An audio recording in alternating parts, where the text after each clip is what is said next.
The boy who lived with wolves, deep in the forests of Spain, far away from the reach of civilization, there was a boy who became part of a world most of us could only imagine. His name was never known, and his story wasn't one of fairy tales. This boy, abandoned as a child, wandered into the wilderness, left to survive alone. But nature had a different plan for him. For years, he was raised by wolves. He learned their ways, how to hunt, how to move silently through the trees, how to find food in the harshest of conditions. With no human voice to guide him, he adopted their sounds, their instincts, their strength.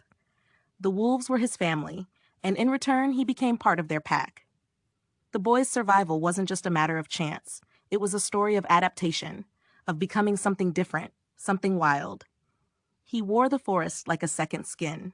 His eyes, once full of innocence, became sharp and calculating, like the very wolves that cared for him.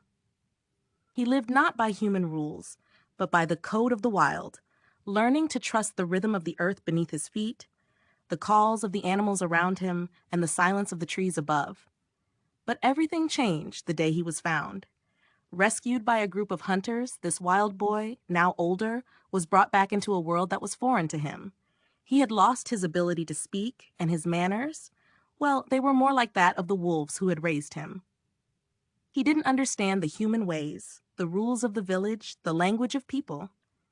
Yet there was something about him, something raw and untamed.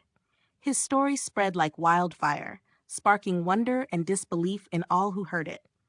A boy who had lived with wolves, who had become one of them, and who had survived the wilderness in a way that no human ever could. This boy's story serves as a reminder that sometimes survival isn't about where you come from, but about how far you are willing to go to live. The wilderness is a teacher, and in the silence of the woods, this boy learned more than any classroom could ever offer. Help the channel grow by liking, sharing, and subscribing.